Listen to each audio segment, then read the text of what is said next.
श्रीकृष्णाष्टकम्। भजे व्रजेकमण्डनं समस्तपापखण्डनं स्वभक्तचित्तरञ्जनं सदैव नन्दनन्दनं सुपिञ्चगुच्छमस्तकं सुनादवेणुहस्तकम् अनङ्गरङ्गसागरं नमामि कृष्णनागरं मनोजगर्वमोचनं विशाललोललोचनं विधूतगोपशोचनं नमामि पद्यलोचनं करारविन्दभूधरं स्मितावलोकसुन्दरं महेन्द्रमानधारणं नमामि कृष्णवारणं कदम्बसूनकुण्डलं सुचारुगण्डमण्डलं वजाङ्गनेकवल्लभं नमामि कृष्णदुर्लभं यशोदया समोदया सगोपया सनन्दया युतं सुखैकदायकं नमामि गोपनायकं सदैव पादपङ्कजं मदीयमानसे निजं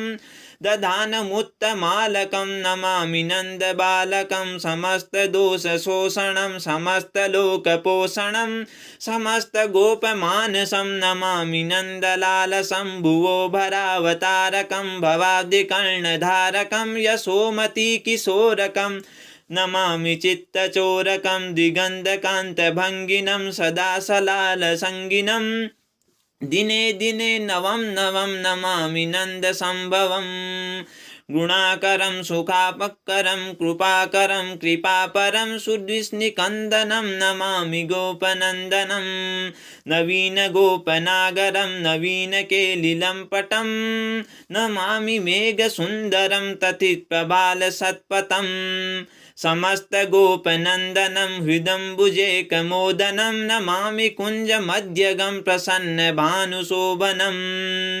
निकामकामदायकं दिगन्धचारुसायकं रसालुवेणुगायकं नमामि कुञ्जनायकं विदग्धगोपिकामनोज्ञतल्पसायिनं नमामि कुञ्जकानने प्रविद्रवहिपायिनं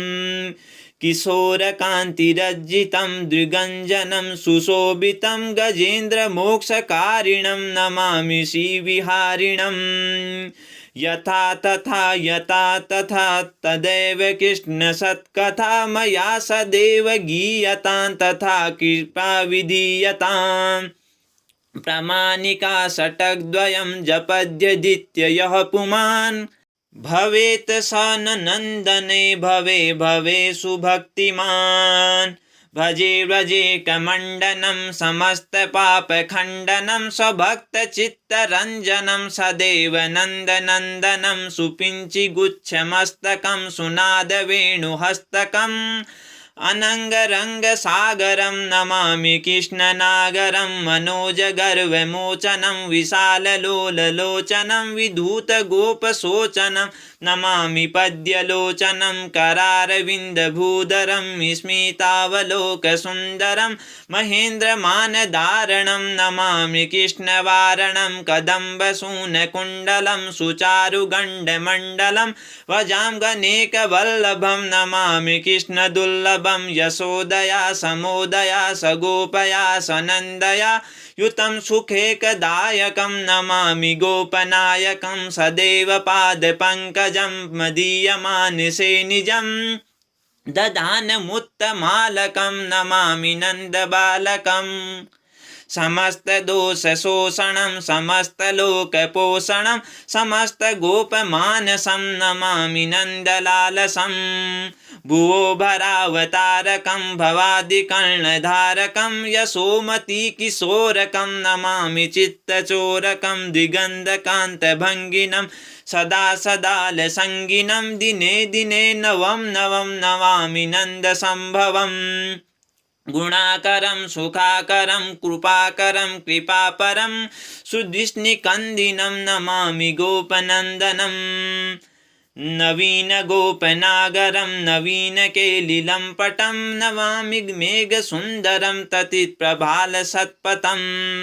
समस्तगोपनन्दनं हुब्दम्बुजेकमोदं नमामि कुञ्जमध्यगं प्रसन्नभानुशोभनं निकाममामदायकं द्विगन्धचारुसायकं रसालवेणुगायकं नमामि कुञ्जनायकं विदग्धगोपिकामनोज्ञतल्पसायिनं नमामि कुञ्जकानने प्रविद्धवैहिपायिनम् किशोरकान्तिरज्जितं दुगञ्जनं सुशोभितं गजेन्द्रमोक्षकारिणं नमामि श्रीविहारिणं यथा तथा तदेव कृष्णसत्कथा मया सदैव गीयतां तथा कृपा विधीयतां प्रामाणिका षट्द्वयं जपद्विजित्य यः पुमान् भवेत् स नन्दने भवे भवेषु भक्तिमान् भजे व्रजे कमण्डनं समस्तपापखण्डनं स्वभक्तचित्तरञ्जनं सदैव नन्दनन्दनं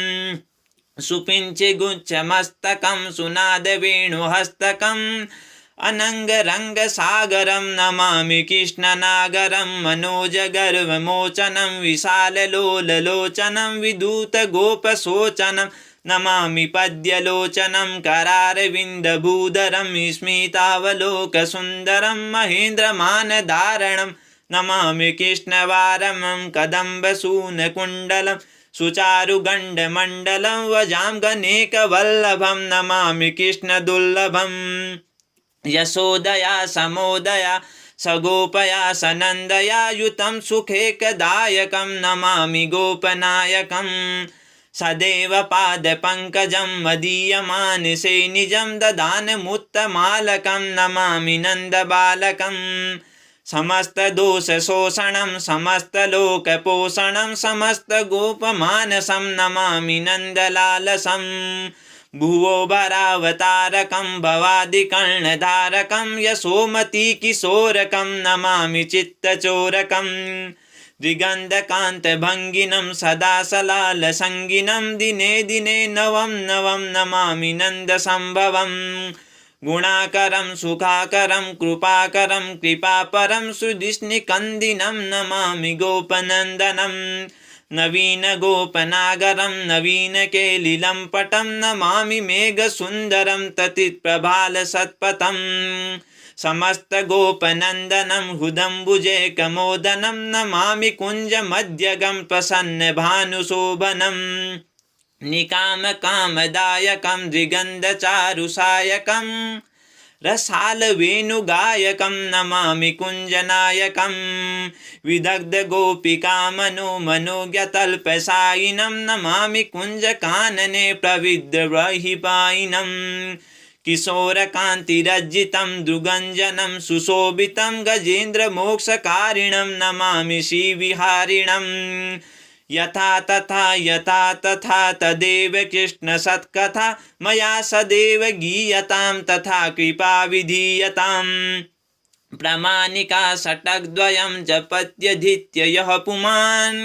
भवेत् स नन्दने भवे भवेषु भक्तिमान्। ॐ श्रीकृष्णाय नमः।